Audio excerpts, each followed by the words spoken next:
Ladies and gentlemen, the San Diego Padres were quiet by their standards, for too long, apparently.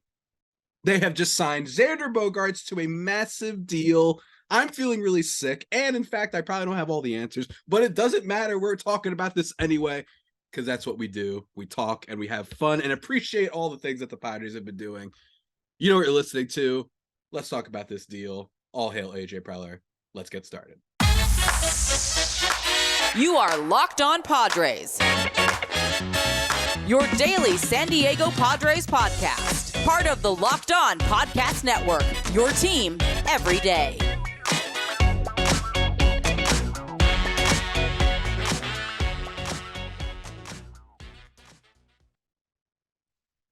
Greetings, ladies and gentlemen, and welcome to another edition of Locked On Padres podcast, which is part of the Locked On Podcast Network. Your team every day for Thursday, December 8th.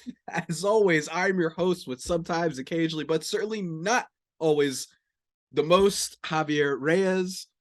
You can find me, my baseball work sometimes over at justbaseball.com, to which I am wearing a hoodie for. It is a fantastic website. Go check that out. Or follow me on Twitter at Javipeno, JAVIIPENO,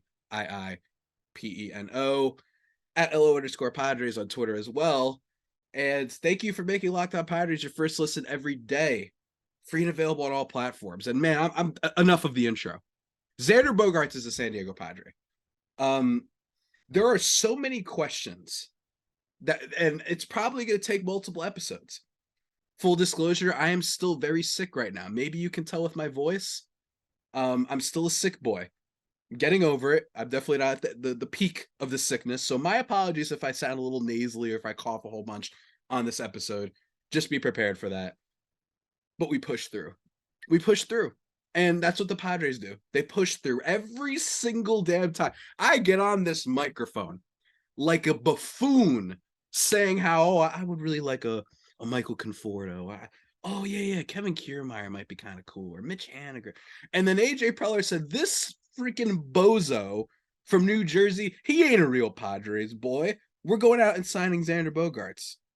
11 years, $280 million, and reportedly, full no trade clause. Wow.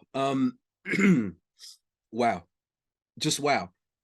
Let's first start with briefly talking about Xander Bogaerts, who is a player that I think the biggest thing about him, one of the things that is the most exciting thing about him, is just as a pure hitter, he has been one of the most consistent players in all of baseball for a very long time. On top of his health, that he's never really missed a whole lot of time. Go look at his Fangraphs. Basically has played in at least 130-something games every year. He's been great in that regard. And every year, except for his first real full rookie season, 2014, his F4 totals have been splendid. 4.6, 3.9, 3.1, 4.4, 5.9, 1.6 in the 2020 seasons. That was great. 4.4 and 6.1. He seemingly has improved as a player, but most importantly, consistency. Yes, he doesn't hit for the same power as some other Padres players in this lineup. But bottom line is he's excellent. When it comes to just a consistent, really solid shortstop. And from that perspective, I love it. It's really a lot of fun. AJ Preller, I am begging. You know how John Wick killed someone with a pencil? I want him to do the same to me, except do it with a blade.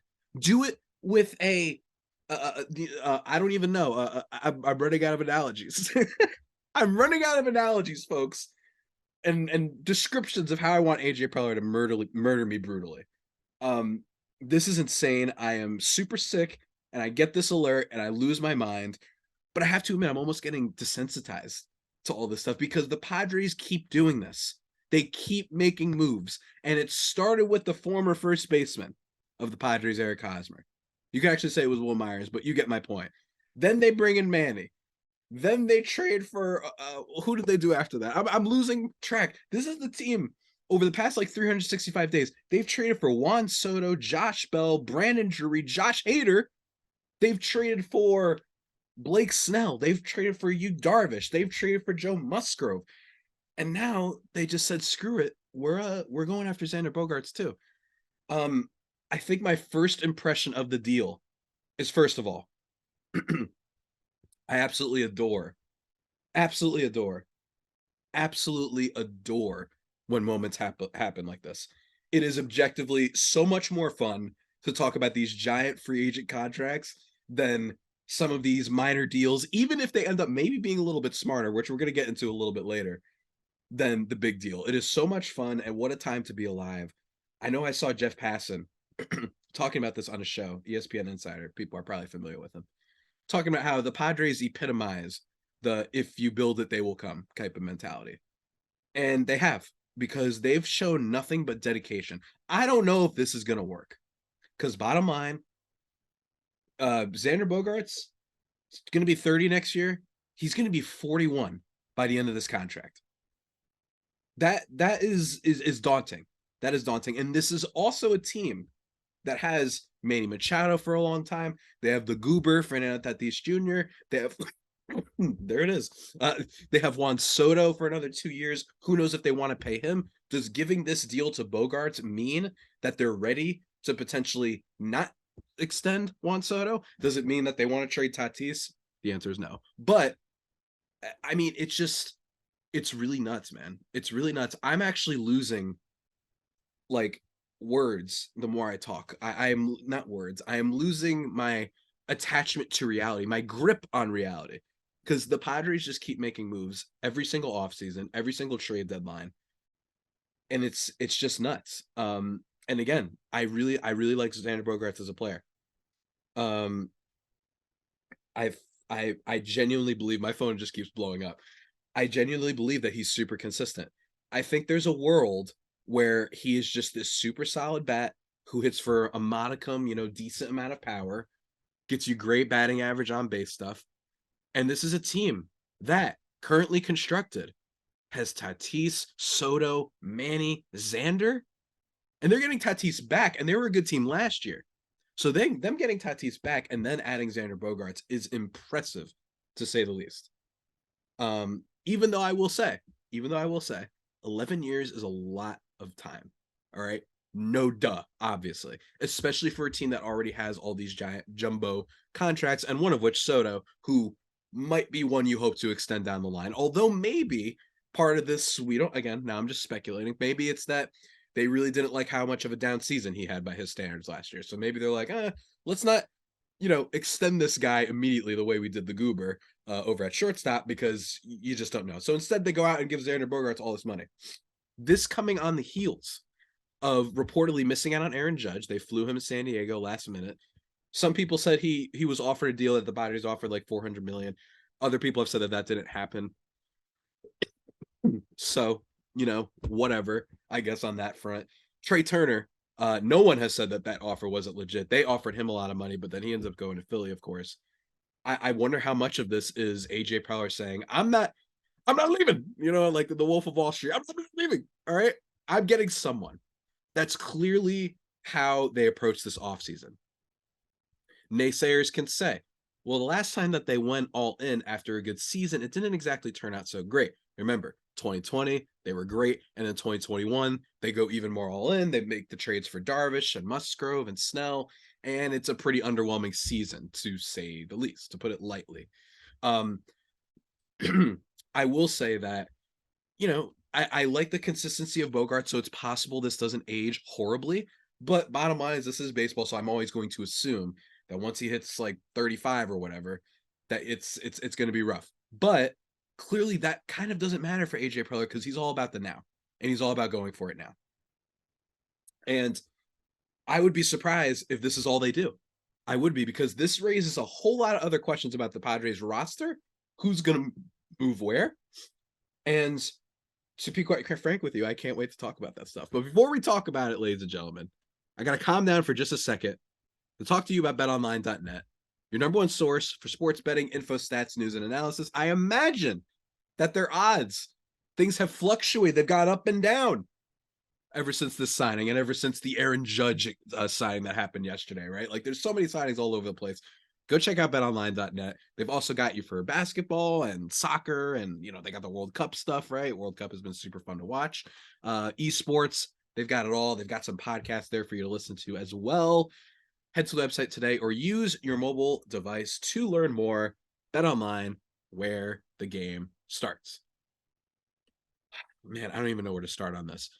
I genuinely don't. I don't know where to start. All right.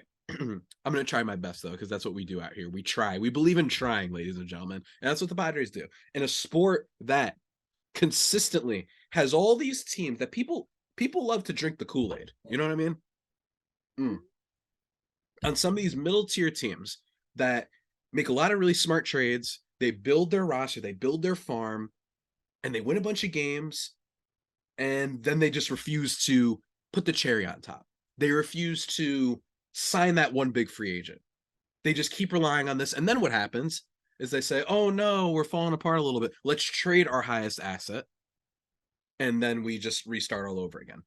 I'm, of course, talking about your Milwaukee Brewers, your Cleveland Guardians, right? Teams like that, Oakland A's. And here come the Padres saying, no. Instead, we're going to go lunatic mode. This guy is Matt Damon in Rounders. You know what I'm saying? This is Howie Ratner, Adam Sandler in Uncut Gems. Probably not the best analogy to make if you know how that movie ends. But you get my point. Now, the big question is, aside from Xander himself, which we're going to be spending plenty of episodes talking about and what the overall, his abilities as a player, maybe do a little bit of crossover with the poor folks over at Boston. I will say, for the record, don't blame Boston.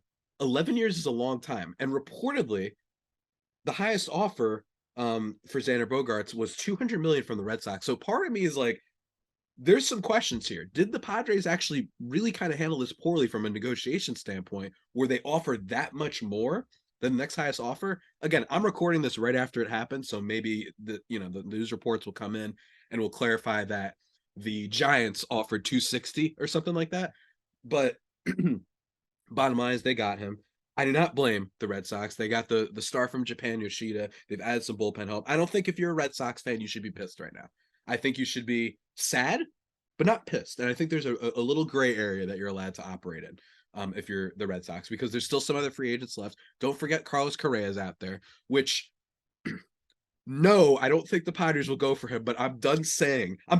I'm finished with saying that the Padres shouldn't or won't or can't go after a player. Clearly that is just gone. It should have been gone after Soto, to be honest with you, but here we are. Now this raises the question of what's going to happen with the rest of the Padres roster. Who is going to play where? That remains to be seen, because with this signing, it also leads me to believe that there are some more expendable players on this team. I don't think they will trade Ha-Seong Kim. I do not think that they're trading Fernando Tatis Jr. But what I was saying that Jeff Passan said was that Tatis could play center field, Kim could play shortstop, and Xander Bogaerts could play second. Now, I will say there's one thing about that excites me, as someone who doesn't know much necessarily, as how Xander Bogaerts' overall skill set as the real nitty gritty of him. But he has been a fairly underwhelming defensive shortstop for pretty much all of his career. He hasn't been a defensive liability, but if you look at his overall fielding, defensive runs saved, and outs above average, he's been in the negative almost every year in defensive runs saved, I should say, except for this year, which coincidentally his contract season when he had 4. Other years he's had even -10, he's had -11, -8. And then in terms of outs above average, he's been in the negative all but 1 year, which was 2017 when he had 2. And this year had an outs above average of 5. So that's why his total F4 score was higher this year. And don't get me wrong, he's such a good offensive player that he offsets that stuff. But I'd be lying to you if I said I wouldn't prefer if there was a little bit more of a sample size that Xander Bogaerts could play great defense. So that makes me wonder, maybe Xander Bogaerts, maybe they're thinking, hey, maybe he could play second better. I think the only thing we know for sure is that Jake Cronenworth has to move to first. I do not see a scenario in which he's not playing first. I do not think that there are any major first basemen on the market. Certainly not ones that the Padres would be interested in, because the Padres seem only interested in superstars, much to my happiness. But I think Ha-Seong Kim, he's comfortable there at shortstop. Love him there. And maybe Xander Bogaerts ends up being a better second baseman. I don't know. So that's going to be obviously storyline, thing to follow for spring training, thing to follow in articles, and Dennis Lynn of The Athletic and all these guys who are really close to the team and understand this stuff a lot better than myself when it comes to the real nitty gritty reporting stuff. That'll have to be followed. Sorry, guys. I really am sick. This is terrible, but this signing is great, so it's worth it. I would gladly make myself sick like this again if it means the Padres make these moves.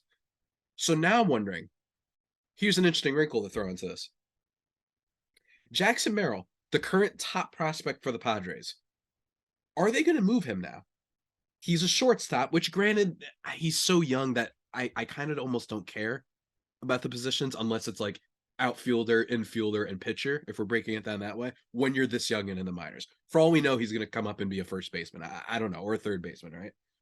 But that makes me think, with Ha-Seong Kim, with Fernando Tatis Jr., and now Xander Bogaerts, 3 players on the roster who can play shortstop, does that mean that they're a little bit more inclined to give up their number 1 prospect that they currently have, which, granted, their farm is not what it used to be in the slightest? Does that mean that he's a little bit more expendable? Potentially. Is it possible that they say move Tatis to DH on some nights? Yes, absolutely, they could do that. All I know is I can't help but shake the feeling that they're also going to go after some sort of outfielder. Brian Reynolds has been brought up a lot. I don't know what his price is currently, Brian Reynolds. That's my thing. Because he had a poor season, he's still young, and let's just be honest, people tend to undervalue players from these smaller markets and lower budget teams. What I mean by that is teams seem to almost take back less. Maybe this is recency bias, but I look at the Oakland A's. They give up like Matt Olson for like the worst outfielder prospect like in baseball, and Christian Pache. No offense to him. Love that guy. He's a good defender, but he can't hit. And Matt Olson was like an MVP candidate. So we keep seeing this happen. So maybe it's possible that all it's going to take is Jackson Merrill and they throw in, hey, Trent Grisham. They could do that. Would I want them to do that? I don't know. That's for another episode. But it's totally possible that they try to boost their outfield in that way and they're like totally committed to what they have. I don't know if that's a good idea. I have been sounding the horn and preaching depth and smaller additions because the Padres already have so many stars in Tatis, in Soto, in Machado, Darvish, Musgrove, Snell. All those guys, Hader, right? That getting some smaller signings would be great. But clearly they're like, screw you, we're still going to do this. I am going to be very curious to see how this all shakes up. And let me tell you, I can't help but shake the feeling that this isn't it. Maybe they will do my dream signing of Michael Conforto. Maybe they'll have him play left, right? Then you have Soto in right, Tatis in center. Maybe they do that. Or they don't sign Michael Conforto and they do this Brian Reynolds trade and he's in left, Tatis in center, whatever. I don't know. And that makes Grisham a 4th outfielder, which is probably currently, with how he's played over the last year and a half, probably the right destination for him and the right fit for him is a 4th outfielder. And that still has value. So do not sleep on that. Remember, baseball in the regular season is a lot about depth. It's accumulating stars for sure. Do not let the Tampas of the world and the Clevelands convince you that stars don't result in championships. But in terms of winning and being like truly dominant for a while, you have to have a little bit of depth. And the Padres, they are loaded. I mean, AJ Preller, aside from me wanting him to murder me, and just take this water bottle and replace my lungs with it. Like, does this guy like watch the Marvel Cinematic Universe and just decide, you know what? Like, I love what they're doing there. They're just bringing in all these iconic characters. They got the Fantastic Four coming out at some point. They're going to bring in the X-Men and Wolverine at some point. They just did She-Hulk. They did the Guardians of the He's like, I got an idea. That's what I'm doing for this team. I'm bringing every sort of star from every position, every creed and every manner, whether it be a reliever, whether it be a starting pitcher, whether it be a closer, whether it be a guy who is a starting pitcher but also functions as a reliever, right? There's so many guys that this dude keeps bringing to this team. I don't know what to say anymore. I genuinely don't. Is this an effective way to build a baseball team? Is it sustainable? I don't know. But what I do know is that they're committed. There's currently the only like big major professional sports team in San Diego after the Chargers left. College basketball, I know they have San Diego State Aztecs. they seem to get bounced every single year in the first round in the national championship in basketball, which that's just what it seems like to me from the outside. But man, I mean, man, I've said that a lot in this episode. I think that we're gonna see. We're gonna see. Remember that the Padres still have some things to figure out when it comes to pitching. I think that this might signify that they might not be going for a Carlos Rodon, who is kind of the last major free agent among starting pitchers. Don't get me wrong, I think that there are quality arms out there when it comes to five the five slot for pitchers. They could even bring back Sean Manaea. Maybe Bob Melvin has a lot of nice things to say about him. But in terms of pitchers, I'd be very surprised. I think Carlos Correa, I cannot see a world in which he is not a Giant. That team has been alluding to how they will absolutely pay this offseason, and they've missed out on all these guys so far. So we'll see how that goes. But, you know, it's just nuts, guys. It's just nuts. There's Chris Bassett and Nate Eovaldi. Incredible five starters, let me tell you. If either of those guys become Padres and they're the number 5, that's incredible. I don't know if they will, because I think there are some teams that are a little bit more desperate for starting pitching. But again, I don't know anything. You don't know anything. Nobody knows anything. Nobody knows anything. I will say this about the Red Sox. I don't think that it's bad that they didn't pay for Xander Bogaerts. I do think it is hilarious that the Jared Carabises of the world, the Boston Strong Twitter accounts, all day, maybe this is just a function of my circle and the people that I'm with, all these Boston bozos talking all day and sharing the slightest of reports and, I asked someone and he said yes, and then he goes to the Padres. It's just so funny to me how all day I'm being inundated with Red Sox talk about how they definitely got to keep him, and then he goes to the Padres. Again, I don't think it's bad for them. 11 years is a really long time for this type of player. And also, they've made some cool signings already with their bullpen and star from Japan and Yoshida. So that's just me. That's just me.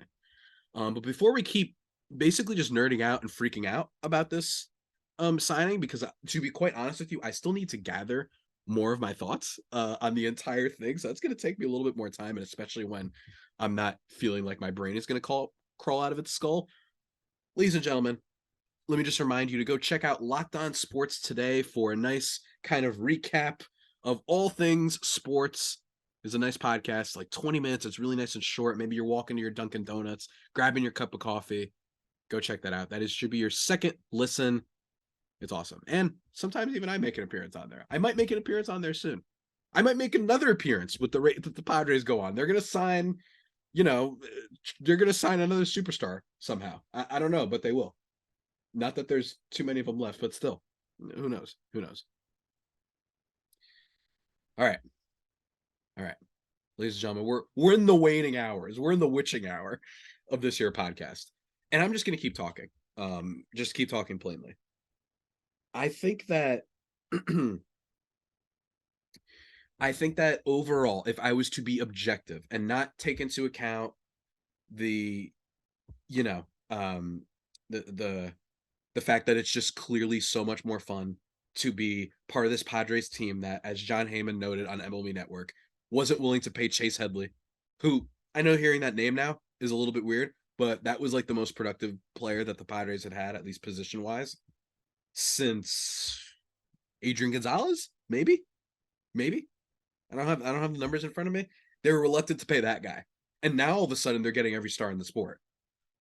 And it is so commendable that they do that despite not even still with the Dodgers in front of them, that they still commit. You know what I mean? Like, they're still not afraid. They are Captain America looking at Thanos in the Infinity Gauntlet storyline. Everyone's wiped out and whatnot. Thanos is the Dodgers. All the heroes are Gonzo. And he looks at him and says, I'm not afraid of you, basically. You know what I mean? That's the Padres to the Dodgers. And it's incredible. And you saw what happened in the playoffs this year. And I love it. I really do. I think that I really think that the Padres need to make a couple other moves that are a little bit lower budget. I still like some of the free agents out there. I still like Michael Conforto, who I've been talking about for, I think, 3 years now. You still have some potentially interesting outfields. Even a David Peralta might not be bad. AJ Pollock Andrew Benintendi's still out there. Joey Gallo, hear me out. He's still just 29 years old and can provide defense. Maybe he just needs a fresh start, could add some power to this Padres lineup. Wouldn't be the worst flyer to take in the world. I know that sounds crazy. And I lean more towards Gallo probably got figured out and that his strikeout rate wasn't sustainable. But give him a little bit of a decent year deal. That would be amazing. Adam Duvall, another player, really good, underrated defensive player, I would say. And he also hits for some good power. That's another move the Padres could go. This last outfield spot, or second to last outfield spot, whatever, as far as I'm concerned, the only thing I know for sure is Juan Soto will be playing right field, is going to be really interesting. Because I don't know if they're going to do a trade. I don't know if they'll include Jackson Merrill in a trade for a pitcher. I don't know what they're going to do. But I don't think that they're done. I don't think they're done. I think that they're planning to make some other really substantial moves. I just don't know if there will be one as big as this move, but it is still really exciting. And I can't wait to see Bogaerts on this team. He's always been a player that's been very fun to watch. I've always enjoyed the kind of class of him. And I think that it's really impressive that he got called up and brought up to this damn sport when he was very young. I mean, I know we talk about Bryce Harper all the time, but at the age of 20, he makes his MLB debut for the Red Sox. Like, this was a guy who was brought up to be like, I mean, he's literally wears number 2. I mean, people were calling him the Jeter, right? And he was awesome and just a consistent force for them. That's why you're seeing all the Red Sox fans sad, because he's been there for so long, right? 20 years old, 9 years they had this guy. I will say that the 11-year contract could get really messy, and the Padres would basically be betting that Xander Bogaerts is like a Hall of Fame-esque, fringe Hall of Fame type talent who is going to provide value for a while. And it's not just this guy who the best is behind him, that this is going to be the next Carl Crawford, right? When Carl Crawford signed with the Red Sox, if people remember him, and immediately fell downhill, right? Or an Albert Pujols, all those famous free agents that have a really big track record and then they fall off, right? It's totally possible that that happens. The Padres don't think that that's what's going to happen. They think that this guy's going to be, at worst, what he's always been, a 3-WAR player at worst. And that's not taking into account the defense. That's not taking into account the variable of, if what Passes said is true, maybe he can work out as a better defensive second baseman. Who knows, right? Maybe like that could happen. Maybe Rafael Devers, who had improved this year, third baseman from Boston, he's had some defensive struggles. So again, I'm grasping at straws a little bit here, but basically I'm saying is maybe there's a chance that Xander Bogaerts will be a solid defensive player. If that happens, you basically get yourself someone who is about as good as Carlos Correa. I don't think he's going to be defensively. I just think that the track record says otherwise. But it's really fun to hope, right? It really is. And I like the idea of Bogaerts. He's been a winning player before. Like I said, he's done this for a long time in a place that is not easy to play for, in the Boston Red Sox, because there's just so many expectations. It's one of the biggest teams out there. And he came through every time. He's had playoff moments. He's awesome. And I remember in 2021 especially, I swear he came through at every moment, every single moment.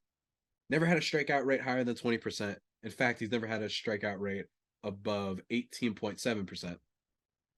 I'm taking out the first 2 years. Let's just pretend the first 2 years of Bogaerts didn't happen. He was 21 years old as a kid, right? I think that it's going to be really interesting to see how this shapes up for that last outfield spot, because I don't know what the Padres are going to do. I don't think that they're going to.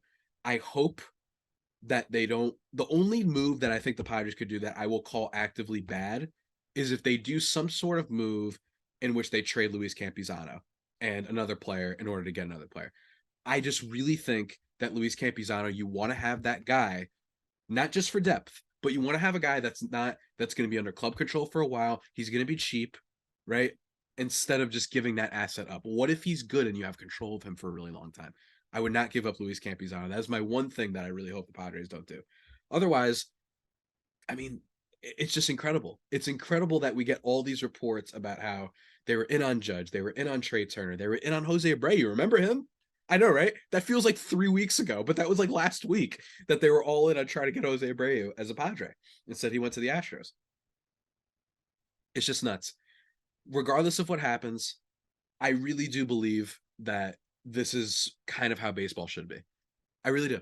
I think that there are teams that I'm not saying Tampa has to go out and spend $240 million, but more, I just like when there are teams going out there and trying and they're saying, you know what, let's try this. Because if it works, flags fly forever, right? I don't know if it's going to work. You don't know if it's going to work. Nobody knows if it's going to work. I have been a big proponent of saying you go for it in baseball. I do not like when people say all of that just to finish third, all of that just to finish behind. People do that with the Rangers. People have been doing that with the Rangers. They say, oh, all of that just to finish behind the Astros. Guys, the Astros aren't going to be amazing forever. The Rangers are basically making a bet that they're like, we're going to get DeGrom and Marcus Semien, Corey Seager, and Andrew Heaney and all these guys. And then the prospects that are coming up, we believe in them, and that will make up our depth because they do have an interesting farm system. So they're like, let's support them with stars. And before you know it, all of a sudden they're there. You know who else was like that? The Padres. Remember how much people were roasting the Manny Machado contract? Because I remember before I was hosting this podcast, I remember when I wasn't even watching baseball at all. I took a break, like my junior year of college. What do you want from me? That people were roasting the Padres. They were like, this is pathetic. You're just going to lose to the Dodgers and the Giants and heck, even the Diamondbacks, who were good at that time when they had JD Martinez and whatnot. And then look what happened. Prospects came up. Not all of them stayed with the team, but bottom line is they had a lot more stuff waiting in the wings. They just decided to get ahead of it. I think the Baltimore Orioles are a team that should be doing the same thing.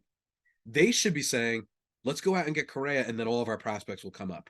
And it will not really affect us because we'll only have one guy making a lot of money. We'll be fine, right? But anyway, getting a little bit too much on a tangent. What a day for the Padres. It just doesn't stop. And it makes me think what's going to happen at the trade deadline, right? You don't know what's going to happen there. It's nuts. They want to make San Diego a destination, and I think they deserve a lot of credit. The fan attendance has been incredible, much better than those jerks from Philadelphia who are front runners and keep pretending that they aren't, and they make fun of their players and yell at them until they finally do well, but then they don't support them in the first place. I hate the Phillies right now. I hate Philly, I should say, not the Phillies. Philadelphia, just annoying. Man, I kind of want to just keep talking. You guys mind that? I'm just going to keep blabbing. I might repeat some points. I'm just going to keep blabbing for another like 4 or 5 minutes. So hang tight. Man, I can't get over this. I can't get over this. I am just hanging out and Xander Bogaerts becomes a Padre. And somehow, this isn't even the craziest move that they've made in the last year, right? It might not even be in the top 3 of craziest moves they've made. The Josh Hader trade was pretty nuts too, right? That was pretty nuts when it happened as well. Oh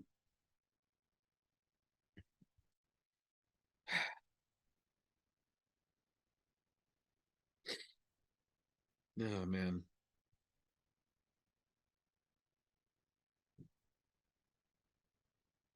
Wow. Sorry. Got a little quiet there. Man. I don't know, man. Life is good. Life is good. I'm reading a bunch of comic books right now that I love, right? Reading some X-Men. Wolverine and the X-Men. The run with Jason Aaron as the writer, if anyone's curious. I love Kitty Pryde. That's my homie. That's the queen. Been reading Spider-Man, been reading She-Hulk. And the Padres are signing people. It's just the best feeling ever. It really is. The fact that they just keep going out and trying. I imagine that there's going to be more moves. I illustrated a couple of guys that might make sense, but I'm really curious to see how the rest of the team comes together because they're clearly, because of how much of their prospect system they traded away, they don't have like immediate guys that they can call up. In fact, they have 0 pitching, basically in the minors. They gave up Robert Gasser in the Josh Hader trade. Hey, if this goes haywire, it wouldn't shock me if the Padres tried to trade Josh Hader and then at the deadline and try and retool that way, right? It could happen. So if I had to guess, that would be where the Padres' next signing could come from. Again, I talked about some of the pitchers. There's not too many left, but a Nate Eovaldi, a Chris Bassett, Corey Kluber, bring him home. You know what I mean? Bring him back home. He was a former Padre. That would be fun. A little 1-year deal. Jose Quintana was signed. Jameson Taillon was signed. Wade Miley, sneaky signing I like. Gives you innings. Great for a 5-starter. He even had a pretty good 2021. Rich Hill, if he is able to stay healthy, is an incredible 5. Maybe not incredible, but you get my point. Greinke is a free agent. I didn't even know that. Noah Syndergaard is a free agent. See what I mean? There are some really interesting players out there that I like. I even like Drew Smyly a little bit, which granted, I think is something that every baseball prognosticator and analyst has said over the last 10 years, that they like Drew Smyly and they think he's underrated. And then he always comes in, he looks good for like 2 games, and then he blows up or gets hurt. But even still, screw it. I'm all back in. Maybe Drew Smyly will be interesting. There's a lot of interesting players out there. And I think that the Padres decided, let's get our star. We're not waiting on these minor type of players. We'll get those minor players later. We want to jump on Xander Bogaerts before anyone else does. But I have to admit, I am wondering who else was bidding against the Padres. I would hope that there was someone else. Like I said, maybe a San Francisco, right? They said, maybe we'll give you 9 years, 250. And the Padres said, screw that, we'll give you 11, right? I'm just spitballing here. Man. And there's still so much more to happen. And also, I really appreciate that we actually got signings this year.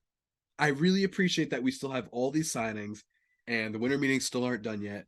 And we've got plenty of superstars that have signed, because in the past, Manny Machado, he signed like by the time I was graduating, right? Like it took so long before they finally signed that guy, like 3 weeks before spring training or whatever.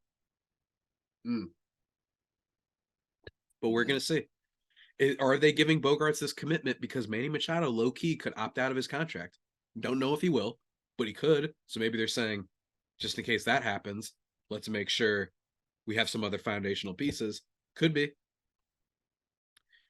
Could Tatis play center field? Maybe. According to Jeff Passan, that might be a possibility. But then that leaves left field. Who's going to play left field? They going to move Ha-Seong Kim there? I'm sure he could try, but why would you move him from there? Doesn't make any sense. I've been blabbing on too much. Bottom line is, my final thoughts on this trade, or on this signing.